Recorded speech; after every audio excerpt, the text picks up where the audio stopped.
அஜித் வழக்கு அப்டேட். மடப்புரம் கோவில் காவலாளி அஜித் அடித்து கொல்லப்பட்ட வழக்குல காவலர்களுக்கு நேத்து ஜாமீன் அப்படிங்கிறது கொடுக்க கேட்டிருந்தது. ஆனா நீதிபதி மரியாதையா ஓடி போயிடுங்கன்ட்டாங்க. ஷார்ட்டா சொல்லணும்னா அவ்வளவுதான்.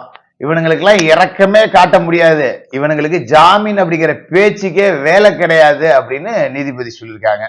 இந்த வழக்குல என்ன சொல்லியிருக்காங்க அப்படின்னா, உயரதிகாரிகள் அடிக்க சொன்னா நீங்க அடிச்சிருவீங்களா? உங்களுக்கு ஏன்டா சட்டத்துல இடம் கொடுத்தது? உயரதிகாரிகள் அடிக்க சொன்னா முடியாது, சட்டத்துக்கு புறம்பா நாங்க ஒருத்தனை கூட்டு வந்து அடிக்க முடியாதுன்னு சொல்லுங்க. உங்களுக்கு துறை ரீதியா உயரதிகாரி ஏதாவது நடவடிக்கை எடுத்தானா கோர்ட்டுக்கு வாங்க, உயரதிகாரியை கூப்பிட்டு நாங்க கண்டிக்கிறோம். நீ யாரு அடிக்கிறதுக்கு? அனாவசியமா ஒரு உயிரை கொண்டுட்டீங்களடா, ஜாமீன்லாம் கருணையே காட்ட முடியாது இந்த வழக்குல அப்படின்னு சொல்லிட்டாங்க. ஆனா ஒரு சின்ன பின்னடைவு இந்த வழக்குல என்னன்னா, இந்த வழக்கில் டிஎஸ்பி சண்முக சுந்தரத்தை கடந்து மேலதிகாரிகள் யாருக்கும் தொடர்பு இல்லை அப்படின்னு சிபிஐ சொல்லிருச்சு. அதன் பிறகு கோர்ட் இந்த வழக்கு 6 மாசத்துக்குள்ள முடிக்க சொல்லி ஆர்டர் அப்படிங்கிறதையும் போட்டிருக்கு. 6 மாசத்துக்குள்ள இந்த வழக்கு முடிக்கப்படும். இந்த 6 கொலைகார நாய்களுக்கு ஆயுள் தண்டனை கன்ஃபார்ம், அதுல எந்த மாற்றமும் கிடையாது.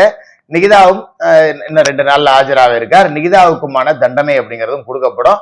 டிஎஸ்பி சண்முக சுந்தரத்திற்கும் இதில் லைஃப் கன்விக்ஷன் கிடைக்கக்கூடிய வாய்ப்பு அப்படிங்கிறது இருக்கு. இதை தாண்டி பெரிய பெரிய சார்கள் எல்லாம் தப்பித்து விட்டார்கள் அப்படிங்கிறது தான் சிபிஐ கொடுத்த வாதத்துல நம்மளால பார்க்க முடிஞ்சது. டிஎஸ்பியோட முடிஞ்சிருச்சு. அதுக்கு மேல உள்ள அதிகாரிகள், அதுக்கு மேல உள்ள மந்திரிகள், மந்திரிகளோட படுத்த சுந்தரிகள், இவங்க எல்லாமே வெளியில வர மாட்டாங்க அப்படிங்கிற மாதிரி தான் இந்த வழக்கு அப்படிங்கிறது போய்கிட்டு இருக்கு.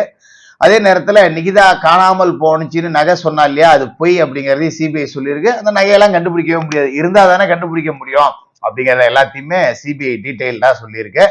இன்னும் 6 மாசத்துல அஜித்திற்கான நீதி அப்படிங்கிறது கிடைக்கும். பெரிய பெரிய சார்கள் சிக்கல அப்படின்னாலும் இந்த அடிச்சு கொண்ட 6 புறம்போக்கு கொலகார நாய்களையாவது பிடிச்சி உள்ள வைக்கிட்டோம். உத்தரவு போட்ட டிஎஸ்பி நிகிதா உட்பட எல்லாரும் ஜெயிலுக்கு போட்டோம். ஏதோ பாதி நீதியாவது கிடைச்சதே அப்படின்னு சொல்லிட்டு இல்லாதப்பட்ட மக்கள் நம்மள மாதிரி சந்தோஷப்பட்டுக்க வேண்டியதான். இதை தாண்டி பெரிய பெரிய அதிகாரிகளை தண்டிக்கக்கூடிய அளவுக்கு சட்டம் அப்படிங்கிறது பாயலை அப்படிங்கிறது தான் இதுல துரதிருஷ்டவசமான ஒரு விஷயம்.